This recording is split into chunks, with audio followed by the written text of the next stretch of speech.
नमस्कार, धर्म ज्ञान के दर्शकों का स्वागत है। मैं हूं आपके साथ कविता राणा। मेरठ का सौरभ हत्याकांड मामला, जो भी इस मामले के बारे में सुन रहा है, हर किसी की रूह कपा देने वाला ये मसला है, क्योंकि इस पूरे मामले में एक पत्नी अपने पति की हत्या का षड्यंत्र रचती है और वो भी अपने आशिक के साथ। लेकिन अब इस पूरे मामले में तंत्र मंत्र वाला एंगल जोड़ा जा रहा है। एंगल इसलिए जोड़ा जा रहा है क्योंकि साहिल के घर से तरह तरह की चीज़ें मिली हैं, तंत्र मंत्र साधना से जुड़ी चीज़ें मिली हैं, पिशाच और शैतानी आकृतियाँ मिली हैं। और दूसरी तरफ कहा यह भी जा रहा है कि बॉडी के जब टुकड़े किए गए तो ना सिर्फ ऊपर वाला धड़ बल्कि हथेलियाँ भी काट कर साहिल अपने घर ले गया। और दूसरी तरफ पत्नी यानी कि मुस्कान, जो पहले तो अपने पति की हत्या करती है लेकिन उसी हत्या को बाद में वो वध बताती है। और अब इसमें कहा यह भी जा रहा है, जो बातें जो की जा रही हैं कि साहिल और मुस्कान दोनों ही पिछले 5 महीनों से कंठ पिशाचनी साधना कर रहे थे। चंड मुंड वाली बलि का उन्होंने इंतज़ाम कर रखा था। लेकिन क्या इस तरह के मामलों में, इस तरह के जो हत्याकांड जो बाद में जो सामने आते हैं, क्या इन चीज़ों में सच में तंत्र मंत्र का सहारा लिया जा सकता है? तंत्र मंत्र के सहारे क्या बलि की जो बलि दी जाती है, क्या उसके सहारे क्या मर्डर किया जा सकता है? इन चीज़ों में, इस तरह के हत्याकांड मामलों में क्या तंत्र मंत्र का सहारा चीज़ें इसमें ली जा सकती है? इसी को लेकर मतलब सच्चाई क्या है, ये जानने के लिए हमारी बात हुई अघोरी तांत्रिक शिवानी दुर्गा जी से। और उन्होंने हमें ये पूरी की पूरी ये जो पूरा हत्याकांड की जो मिस्ट्री है, इस मिस्ट्री का क्या एक्चुअल इसकी हिस्ट्री क्या कहती है, वो हमें समझाई। शिवानी जी, पूरा केस आपने देख लिया होगा, आपने तो एक डिटेल एनालिसिस भी इस पे किया है अपने सोशल मीडिया अकाउंट्स पर। क्या लगता है, क्रिमिनल माइंड से ज्यादा कुछ तंत्र मंत्र का चक्कर आपको नजर नहीं आ रहा? जिस तरह की पेंटिंग्स उसके वॉल्स पर मिली हैं, साहिल के रूम में आप देखेंगे तो एक पेंटिंग है जो विशेष सबका ध्यान आकर्षित कर रही है। अगर साहिल को आप देखेंगे और उस पेंटिंग को देखेंगे तो आपको बहुत सी सिमिलैरिटीज नजर आएंगी। होली खेलते समय उसके साइंस को बनाना, इस तरह का साइन बनाना या फिर इस तरह के साइन को बनाना, जो कि डिमोनिक साइन हम जिसे माने। फिर जो ग्राफिटी उसकी वॉल पर है, जो पेंटिंग उसकी हैंड पेंटेड है वो ग्राफिटी, तो उसने जो कलर्स उसमें यूज किए हैं, जो नंबर्स उसमें यूज किए हैं, 666 जो नंबर है, इन्वर्टेड पेंटाग्राम उसके ऊपर बना हुआ है सर के ऊपर, ये डेविल को रिप्रेजेंट करता है। डेविल जो कि एक डार्क फोर्स है। और अगर हम उसको ह्यूमन साइकोलॉजी से जोड़ें तो डार्क साइक हमारा, जहां पर अबैंडन्ड हम अपने आप को फील करते हैं या रिजेक्टेड फील करते हैं सोसाइटी में या फैमिली में, तो इस तरह की एनर्जीज या इस तरह की कलर कॉम्बिनेशंस या इस तरह के डार्क फोर्सेस हमें अपनी तरफ अट्रैक्ट करते हैं, क्योंकि हमें लगता है वहीं पर जो है हमें रिफ्यूज मिलेगा, यहीं पर हमारा जो है, एक्चुअली ये लोग हमें पूछते हैं, जो नॉर्मल लोग हैं वो हमें नहीं पूछते। तो अपने आप को पूछते हैं, मतलब डेविल लोग हमें पूछते हैं। हाँ, डिमोनिक लोग जो हैं, या फिर जिनकी सिमिलर साइक है या एक तरह का सिमिलर सोच है, जिन लोगों की जो डार्कनेस में ज्यादा बिलीव करते हैं, अंधेरे में रहना पसंद करते हैं। आपने देखा होगा बहुत से लोग जो डिप्रेशन के मरीज होते हैं वो अंधेरे में रहना पसंद करते हैं, अकेले रहना पसंद करते हैं, ज्यादा किसी से बात करना नहीं पसंद करते, बहुत कम बोलते हैं और सीक्रेटली कुछ ना कुछ करते रहते हैं जो एक नॉर्मल व्यक्ति को पता नहीं होता। तो साहिल मुझे लगता है साइकोलॉजिकली एक अफेक्टेड लड़का है और इसको मेंटल डिसऑर्डर है। ये इसका पूरा बैकग्राउंड चेक करना बहुत जरूरी है कि किन परिस्थितियों में रहा है, किन लोगों के साथ रहा है, इसने क्या प्रैक्टिसेस की हैं, क्या ये ऑनलाइन सीख कर ये सब चीजें कर रहा है या फिर इसने किसी से परंपरागत शिक्षा ली है, क्योंकि तंत्र का ये पार्ट नहीं है जो साहिल कर रहा था उसमें दिखाया गया है।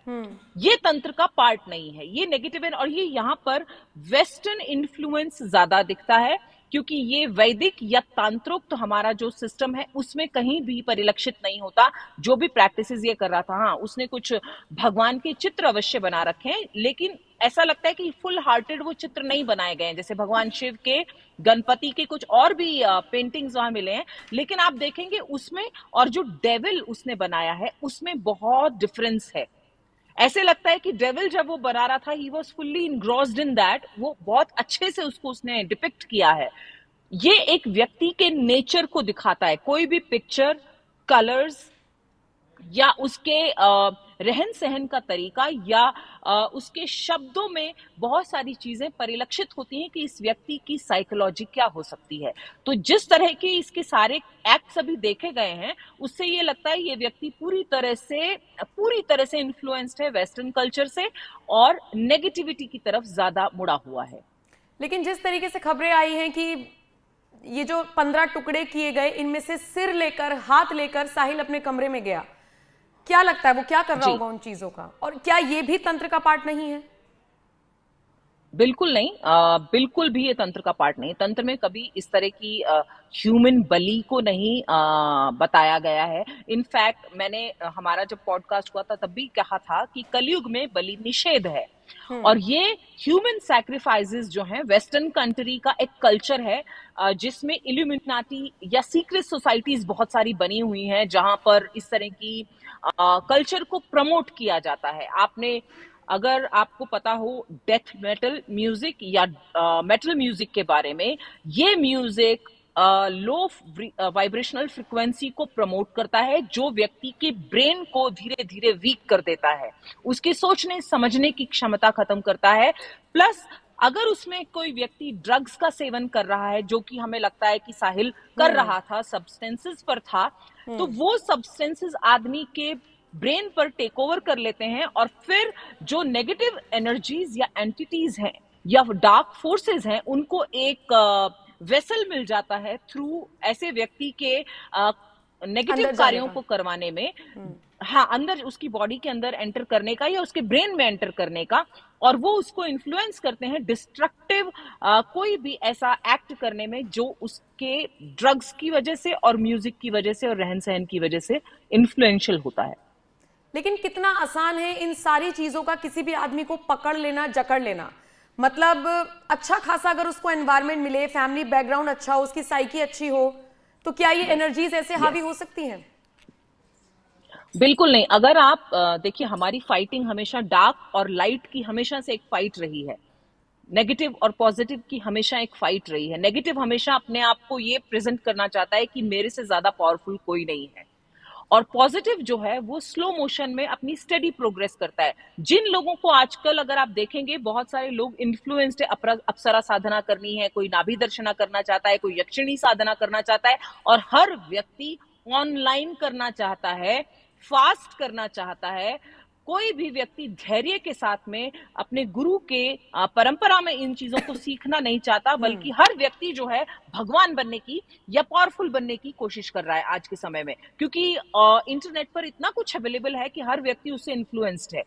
अब यहाँ पर साहिल की अगर बात करें तो उसका एनवायरनमेंट अगर उसे अच्छा मिला होता, उसकी फैमिली ने उस पर ध्यान दिया होता या फैमिली ने उसको स्नेह दिया होता, तो शायद इस तरह की सर्कमस्टेंसेस नहीं होते, कुछ डिफरेंट होते। बट आजकल बच्चे जो हैं बहुत ज्यादा इन्फ्लुएंस्ड हैं ड्रग्स के लिए और मेटल म्यूजिक के लिए। क्यों? क्योंकि उनको अपने आप को वो प्रूव करना चाहते हैं कि हम इस सोसाइटी से बिलोंग करते हैं, they want to fit in, अपने आप को यस आई एम समथिंग, ये दिखाने की जो लालसा है गलत तरीके की तरफ व्यक्ति को ज्यादा ले जा रही है।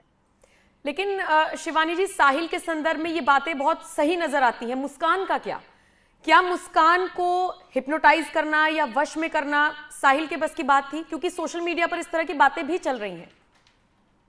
जी, मुझे यहाँ ऐसा लगता है नम्रता जी कि यहाँ पर जो लड़की है न्यूली मैरिड है, 6 साल की बच्ची है उसकी, और वो यंग है, उसका हस्बैंड उससे दूर है। अगर आप इसको प्रैक्टिकल वेंगे तो उसका हस्बैंड उससे दूर है, उसकी अपनी एक फिजिकल नीड है, या वो अट्रैक्ट होगी क्योंकि वैक्यूम एक घर के अंदर जब कोई और साथ में नहीं रह रहा है, आपको समझाने वाला कोई बड़े बुजुर्ग आपके साथ में नहीं है, आप अकेले रह रहे हैं, तो ये उन नेगेटिव फोर्सेस के लिए एक स्पेस ग्राउंड बन जाता है बैटल ग्राउंड, जहां पर कि वो अपना राज चला सकते हैं। ऐसे समय में एक ऐसा व्यक्ति उस लड़की की लाइफ में एंटर होता है जो खुद भी हिला हुआ है लाइफ में, उसके भी लाइफ में कुछ अच्छा नहीं है, तो ये दो एक सेम एनर्जी वाले लोग मिलते हैं और इन्फ्लुएंस हो जाते हैं एक दूसरे से, और उस बीच में ये लोग ड्रग्स का सेवन भी करते हैं, नशे का सेवन भी करते हैं, तो पूरी तरह से माइंड इनके कंट्रोल से हटकर ऐसी चीजें को ये आमादा हो जाते हैं जो इन्हें नहीं करनी चाहिए थी। अगर साहिल जैसे लोगों को वक्त रहते स्टडी कर लिया जाए, मसलन जो इसका ये बिहेवियर था, निश्चित तौर पर फर्स्ट टाइम तो नहीं रहा होगा, आस पड़ोस के लोगों ने पहले भी देखा होगा, वक्त रहते अगर स्टडी कर लिया जाए तो रोका जा सकता है, नेगेटिव एनर्जी से बचाया जा सकता है। यस, अगर इन्हें हम सिम्टम्स को अगर हम स्टडी कर लें, कोई उनको देख रहा है कि कोई, जैसे कि अगर आपको याद हो, एक पुराना केस है, हालांकि बुराड़ी का एक केस था बहुत बड़ा, जिसमें 11 लोग उसमें एक साथ चले गए थे। लोगों का कहना था कि वो नॉर्मल बिहेव करते थे, लेकिन बहुत ज्यादा लोगों से मिलते नहीं थे। तो एक कॉमन सिम्टम है कि ये बहुत ज्यादा लोगों से मिलते नहीं हैं, डिप्रेशन का शिकार होते हैं और अपने आप को अकेला, अपने आप को सबसे जुदा करके एक कमरे में बंद रखना पसंद करते हैं। क्या कर रहे हैं क्या नहीं कर रहे हैं ज्यादातर लोगों को पता नहीं होता उनके बारे में। तो इनको ओपन करना बहुत जरूरी है जितना ये क्लोज होंगे, क्योंकि डेविल का एक तरीका है आपको खत्म करने का, वो आपके साथ डिवाइड एंड रूल पॉलिसी खेलता है। इसीलिए ये साइन जो है डेविल का हम मानते हैं इसे, जिसमें वो एक दूसरे को दूर करके अपनी चलाने की कोशिश करता है। तो और यही इशारा, तो इसीलिए हमें इन लोगों को एग्जैक्टली ये डेविल का साइन है, डिवाइड एंड रूल का भी साइन है। तो यहां पर डेविल आपसे दूर करेगा, अकेला करेगा, फिर आपके ऊपर रूल करेगा। क्यों? क्योंकि आपके पास कोई भी समझाने के लिए होगा नहीं, आप अकेले पड़ जाएंगे। तो जो आपका ब्रेन आपको करेगा, मतलब ब्रेन आपको ट्रिक करना शुरू कर देगा और आप ऐसे ट्रिक होंगे उससे कि आप वो सब चीजें करेंगे जो आपको नहीं करनी चाहिए। बुराड़ी वाले केस का आपने जिक्र किया, इतने सारे लोग एक ही परिवार के, अलग अलग जनरेशन के, कोई बच्चा, कोई बुजुर्ग, कोई बड़ा, एक साथ फांसी के फंदे पर लटक जाते हैं। इसके पीछे मुझे लगता है आपने पक्का इसको रिसर्च किया होगा, एनालिसिस किया होगा। अब जब चर्चा उठी ही है तो जिक्र कर लेते हैं, क्या लगा उस केस में आपको? वहां पर साइकोलॉजिकल इन्फ्लुएंस बहुत ज्यादा था, वहां पर ड्रग्स नहीं थे, लेकिन वहां साइकोलॉजिकल इन्फ्लुएंस था। जो लड़का, मेन लड़का था उस घर का, जिसके पिताजी की डेथ हुई थी, जो अपने पिताजी से बहुत ज्यादा इमोशनली क्लोज था, हाँ, उसके बाद जब उसके पिताजी चले गए तो उसने अपने आप को बिल्कुल अकेला महसूस किया और उसने फिर ये बोलना शुरू किया घर में कि उसे जो है पिताजी सुनाई देते हैं, दिखाई देते हैं। वो डायरी में वो जो उसको ब्रेन में आता था, इवन दो उसका उसे ट्रिक कर रहा था। क्या होता है जब आप इमोशनली वीक होते हैं तो ये ब्रेन आपको इजीली ट्रिक कर पाता है, या एक्सटर्नल फोर्सेस जो डार्क फोर्सेस हैं आपको इजीली टारगेट कर लेती हैं और आप उनका विक्टिम बन जाते हैं।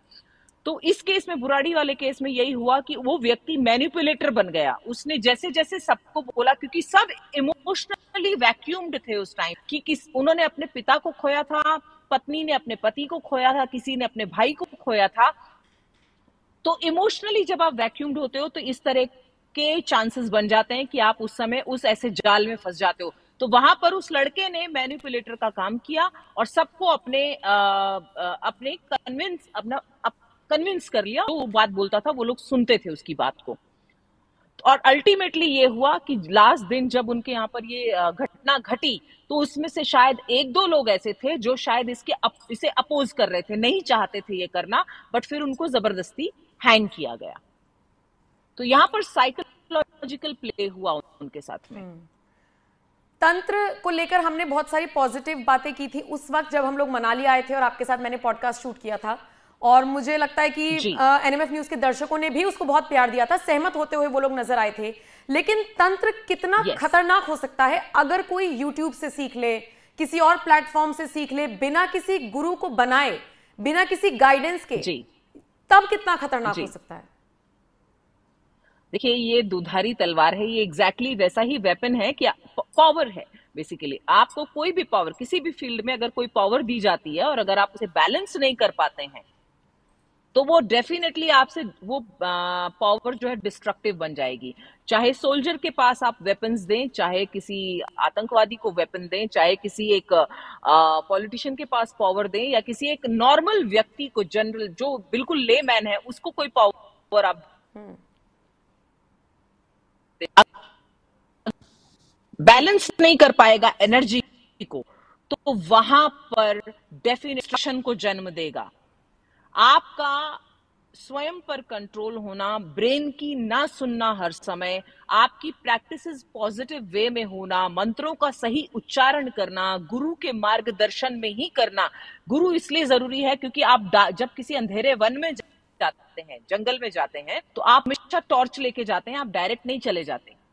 तो गुरु उसी टॉर्च का काम करते हैं, गुरु की गाइडेंस उसी टॉर्च की तरह आपकी लाइफ में काम करती है। तंत्र बहुत पॉजिटिव है, लेकिन हर पॉजिटिव सिक्के के दो पहलू होते हैं, डार्क और लाइट साइड। बिल्कुल।